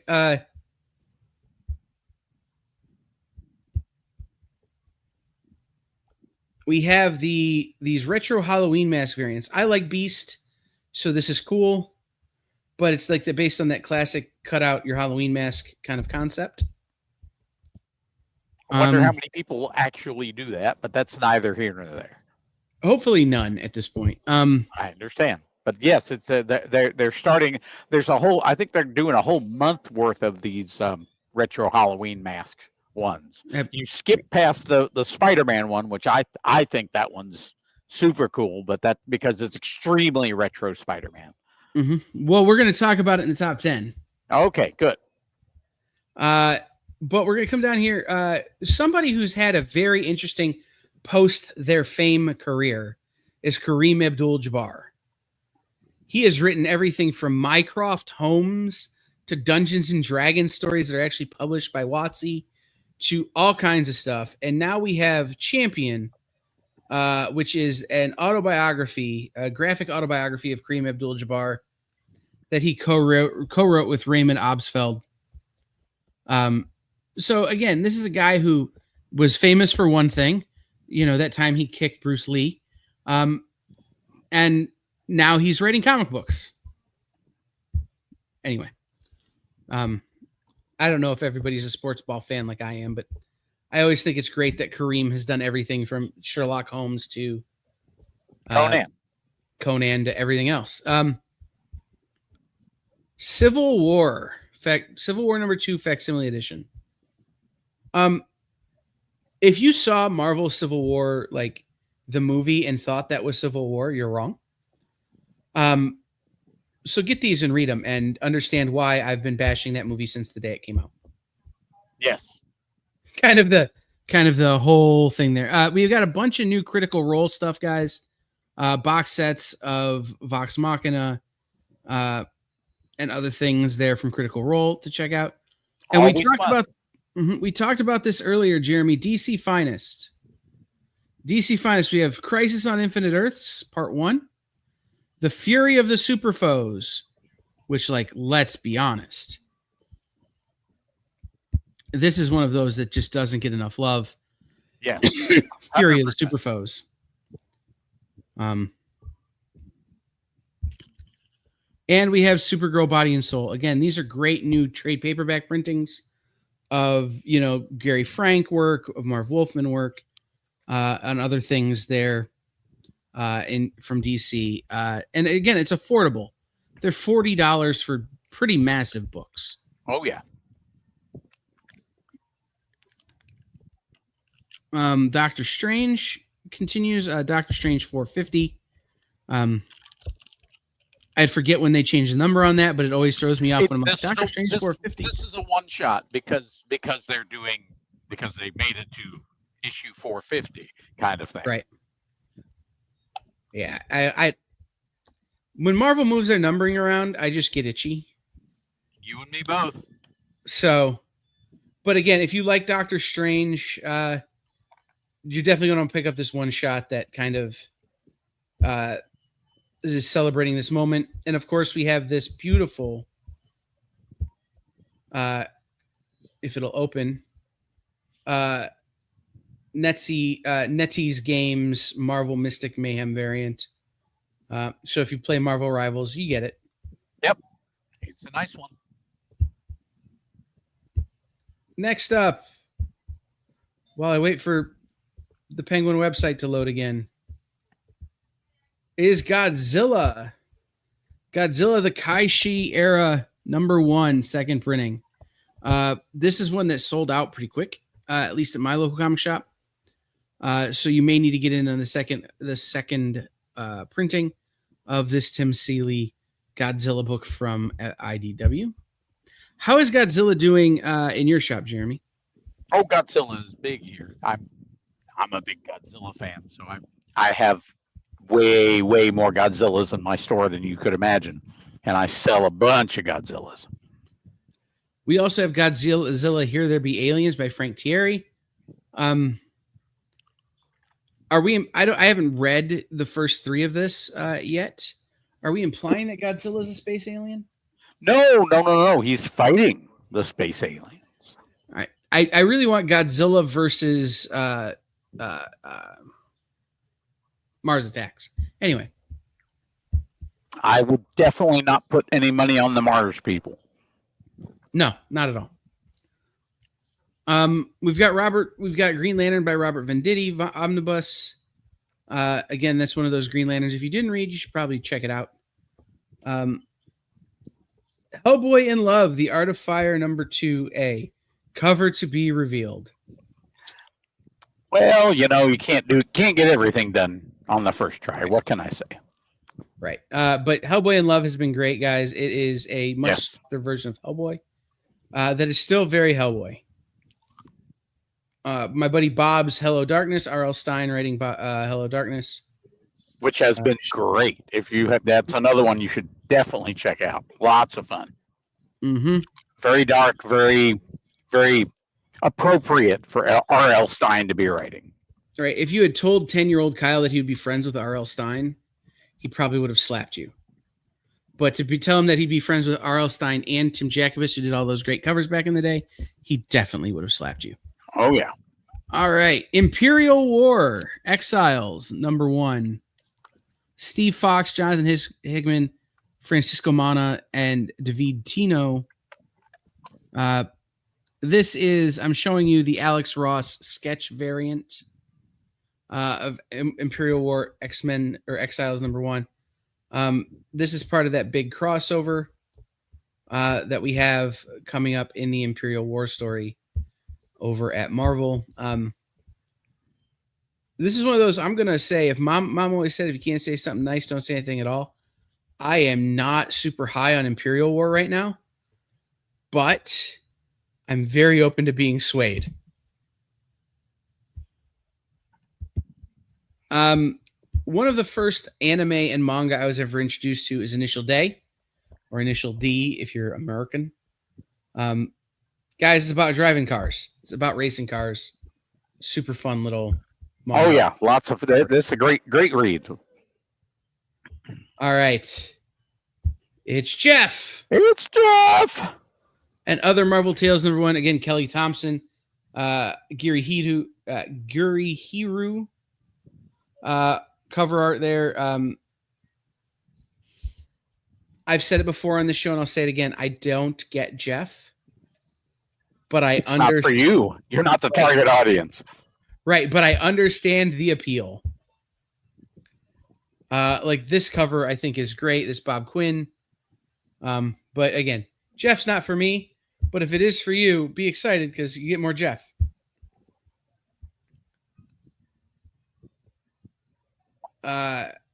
Justice League United, World's Finest, We Are Yesterday, trade paperback. Mark Waid, Dan Mora. This is another one of those. I don't know that enough people paid attention to it the first time around. It surprised my readers. I know that. We sold out all of those issues, which is considering it was in the middle of the run, basically. Right. It caught me by surprise. Yeah, absolutely. It's one of those things. It's like Night of the Monster Men in New 52 or in Rebirth Batman, right? Or was it New 52? It doesn't matter. Came in the middle of the run, and it was like the best story that had happened. So shout out to this story, and you can pick up the trade on FOC this week. Laura Kinney Wolverine continues. Sabretooth Wolverine. They're crossing over a whole lot of stuff in Wolverine right now, and I'm excited to see where it goes. But it's getting a little hard to manage. Magic the Gathering. Or sorry, that's Magic Treehouse. I wanted to do Magic Treehouse. Guys, Magic Treehouse has been around a long time. Mary Pope Osborne and Will Osborne have been doing Magic Treehouse for a long time. Great. If you're looking for something in your store, if you're a retailer and you're looking for something in your store that feels like Scholastic Book Fair but isn't, Magic Treehouse. If you're looking for something that I've read every Dave Pilkey, now what? Magic Treehouse. This is that kind of book for you, and there are several available on FOC this week from PRH Young Readers. So again, Magic Treehouse has been around a long time. They've always been great. Okay. Normally we probably wouldn't cover a Magic the Gathering book on the show, but it's Elspeth, who was my main for a lot of years playing Magic the Gathering. So worth mentioning for you gamer nerds. There's a new Magic the Gathering Elspeth story coming out.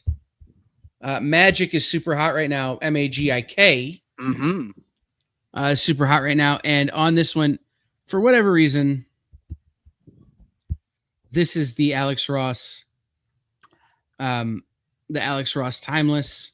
The internal joke here is that you can pretty much guarantee that any comic that has an Alex Ross Timeless variant, the person on the cover has nothing to do with the interior, which is doesn't make a lot of sense to us here, but we won't publish them.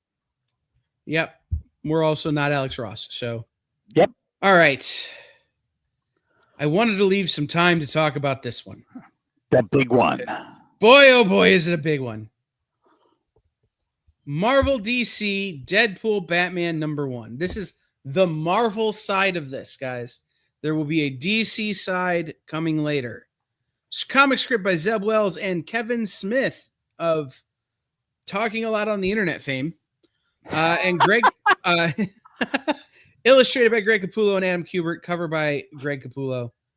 I've been telling this story since Comics Pro when they announced this book. And Jeremy, you were in the room with me, so you can comment on this too.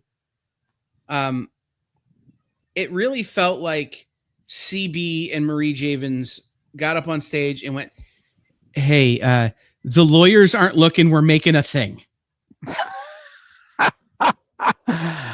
Well, hopefully it makes them money. That's the key. Right. The bean counters realize that us working together is a license to print money right now, so we're gonna. And this is what came out of that in terms of Deadpool, Batman. Again, this is Zeb Wells, Greg Capullo. The other side will be Grant Morrison and Dan Mora. So I'll be excited to see that. But there are a ton of covers for this. And they're almost all worth noting, including this gorgeous art Germ with Catwoman and Magic. Yep, thank you.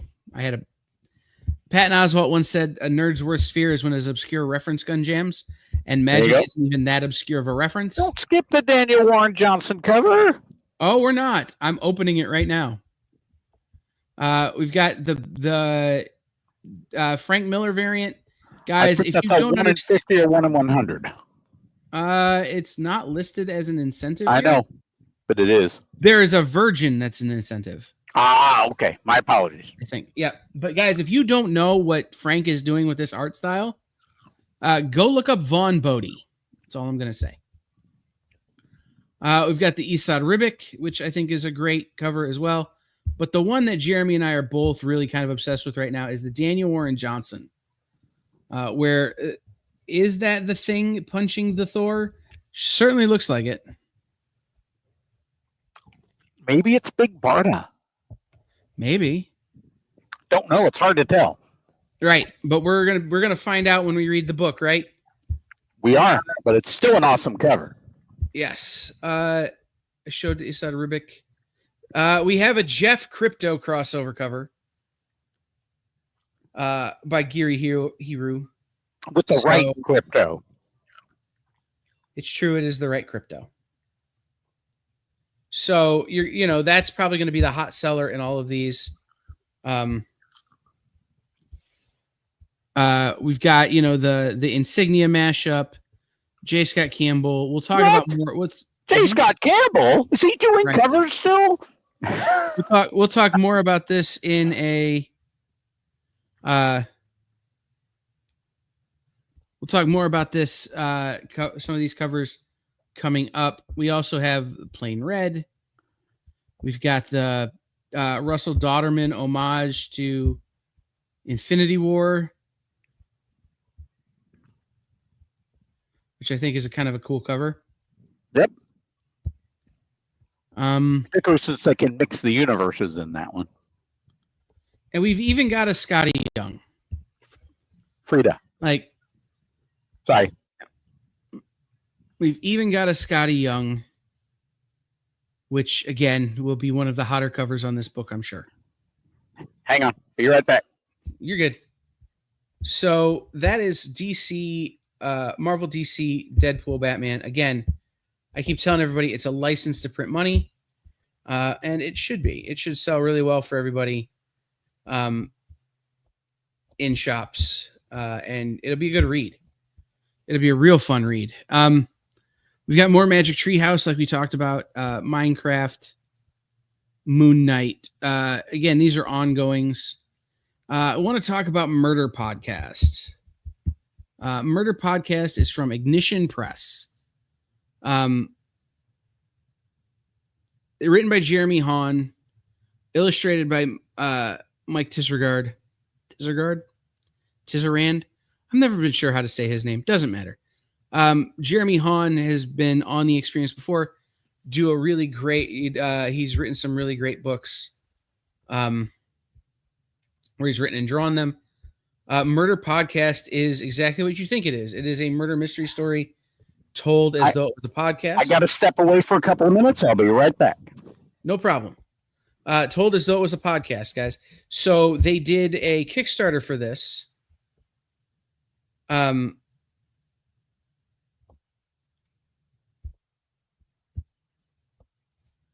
Right, and we all know, Danny, the sandwich rule. The second you open a sandwich, your store gets busy. So we're hoping that this is the same for Jeremy. But anyway, they did a Kickstarter for this where it was the cold open. So it was just an introduction to this, just like a podcast. It's being written and told like a podcast. But it's a great murder mystery story from Ignition Press.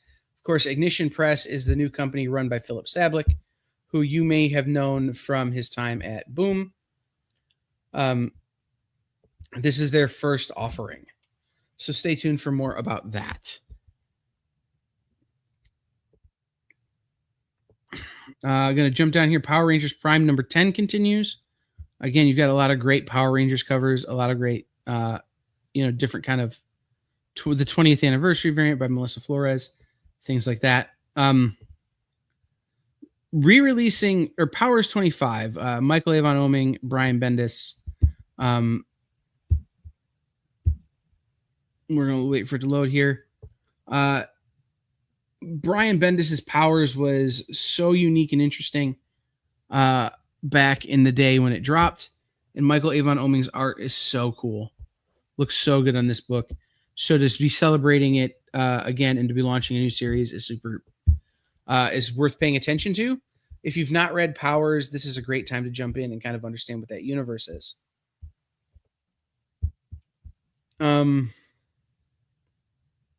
Okay. Spider-Man 94, number 1. I'm going to be talking a lot about Spider-Man number 4 later on, but this is JMD Mateus, illustrated by Jim Toe. This is a Nick Bradshaw cover. And it's one of those, this is just a comic version, essentially, of the animated series, but they're expanding on that mythos and getting further into the whole X-Men 94 lore. So we'll be talking about that more as we get closer to Local Comic Shop Day, because that is one of the books that will be featured heavily on Local Comic Shop Day. Star Trek Lower Decks. We've got some Star Wars Han Solo, Hunt for the Falcon. I've not been reading the Star Wars stuff recently just because it's been hard for me to keep up. But, anytime you have Han and Lando Calrissian and Chewie on a cover, it's worth noting. It's worth talking about. This will be one that'll be a much better conversation for Mathias, who is caught up on Star Wars, caught up on his Star Wars reading, as I am not, because I am a bum. We've got some new Stranger Things out. We've got actually Stranger Things merch. We've got the Hawkins Public Library hat. We've got the Hawkins Public Library tote bag. We've got the hardcovers, complete scripts of seasons 1 and 2.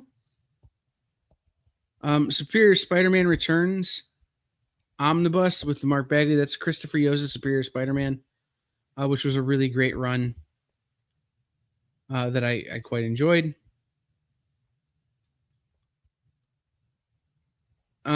Ultimate Black Panther Volume 3 trade paperback, plus the Ultimate X-Men number 19 are both out this week. Guys, this universe is coming to an end. The Ultimates are coming to a wrap-up. But this is obviously your Peach Momoko Ultimate X-Men number 19. Okay. We've got Uncanny X-Men number 20. Uncanny X-Men number 20. This is the Fan Yang Rogue variant, but Uncanny X-Men number 20. Here's the Lucio Vecchio cover loading right now. This is Gail Simone. Uncanny X-Men has been real good. Gail has been doing a bang-up job with this, and this David Marquez cover is super cool. It's just been a fun series all around. Uncanny X-Men. Valiant. Valiant is on FOC. We haven't had Valiant on FOC for a while, but we have Fred Van Lente, Eric Tamayo, Valiant Beyond All New Harbinger #1. So Valiant is back as part of Alien Books, and then they've done a deal with IDW as well. So there's a whole lot of stuff happening to bring Valiant back and stabilize Valiant. But they're starting with Valiant Beyond All New Harbinger. New origin, new universe, new starting point from IDW, Alien Books, and Valiant.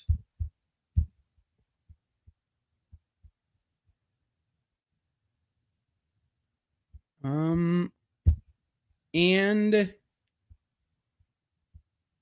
so they're like 8 covers of that as well. And I forgot to load up the last bit here on Penguin Random House, but we also have Wolverine #13. I think that Martin Coccolo cover is very cool. And, again, you have the Alex Ross Timeless variants. And Zatanna, It's Showtime by Jamal Campbell. Another one of these Marvel all-in stories that maybe didn't get the hype it should have is Zatanna, It's Showtime. So check that one out. I know we've flown through PRH, guys.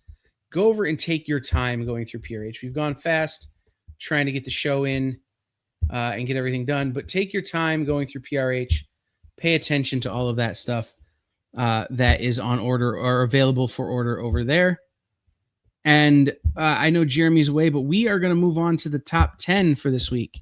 Starting with honorable mention, Jeremy brought this to my attention, and I agree with it. Number 11, top 10, is actually a number 11. Amazing Spider-Man #11, Retro Halloween Mask variant. This is, again, based on those old school Halloween masks that you cut out of like the back of a cereal box or something and put some string around to be your Halloween mask. Very classic, very retro, very Ramita Spider-Man. Number 10, Biker Mice from Mars #3. This is the B cover by V. Ken Marion. I just like the guitar, I'll be honest. Mark Spears Monsters #7. Again, make sure you're ordering Mark Spears Monsters ahead of time, guys. Retailers are trying to gauge, is it still hot? Is it not? Where is it going? So you placing pre-orders helps your LCS to know where this book is living, especially at your local store. Red Sonja Reborn #1, cover B. This is the Josh Middleton cover. I just think that's a sexy painting of Red Sonja. And it's one of 2 Joshua Middleton covers on the top 10 this week. Number 7 is the Hornsby and Halo C cover by Jesus Marino and Ryan Reber. Again, I like these card variants that they're doing, with the Queen and the King and the split cover. Super fun. Number 6 is the second Josh Middleton. This is Universal Monsters Invisible Man #1. This is the Josh Middleton B cover. I think it's a great representation of the Invisible Man. If you don't know the origin of the Invisible Man, make sure you read this book, and you'll understand why this cover is so special on this book. Murder Podcast #1, cover C. This is a 1 in 5.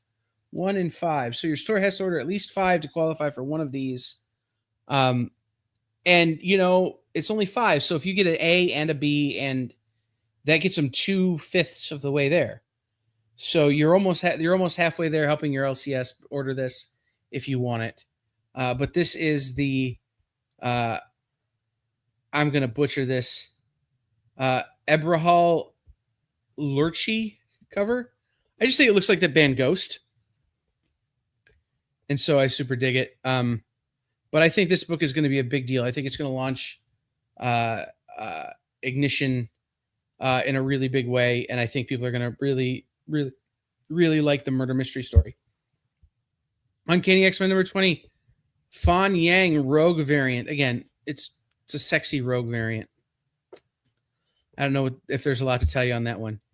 Deadpool Batman, Marvel DC Deadpool Batman number 1. This is the J. Scott Campbell. Can't go wrong with a side shot of Psylocke. You know, in that pose, just can't go wrong. Up next, number 2, the Bruno Redondo Artist Spotlight cardstock variant. Again, the simplicity of the Redondo variants is super cool, and this one having sort of that movie homage feel as well, I think really plays well for the Flash. It kind of gives you it's moving feeling across the top 4 panels, and then coming across the bottom, it definitely is. And last but not least, Matthias and I debated on this one. Green Lantern Dark number 6, cover B, Fabrizio De Tommaso cardstock. This is Demona on the cover, who is the new baddie in Green Lantern Dark. This has that Mark Spears, that Lucio Perillo, that Lucio Vecchio kind of painted cover feel.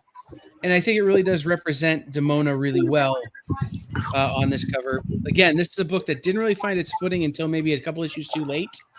But now that it has, it's definitely worth picking up when it's released as a trade, or you can go back and get the back issues for this Elseworlds story. 100% good stuff. Yeah, that was the top 10. Jeremy, where can people follow Titan Comics? Where can they follow you? Where can they hook up with Titan Comics? Well, I'm pretty much relatively old school. I'm on Facebook. I'm on Instagram. I believe we have a Twitter, but I don't remember specifics. Sorry, I have somebody who posts all that stuff for me. I know. I'm old school that way. And of course, my www.titancomics.com, and that sort of fun stuff. Awesome. And do you do mail order? I do. I have both a monthly mail order service that I provide to people, and anything you want to purchase from my store, we'll be glad to get you fixed up. And I also sell on eBay and Amazon and Comic Collector Live for those of you who track that stuff. So if you saw something on the show today that you're looking to order, and you don't have an LCS, reach out to Jeremy at Titan Comics. And Jeremy should be able to help you with placing that order.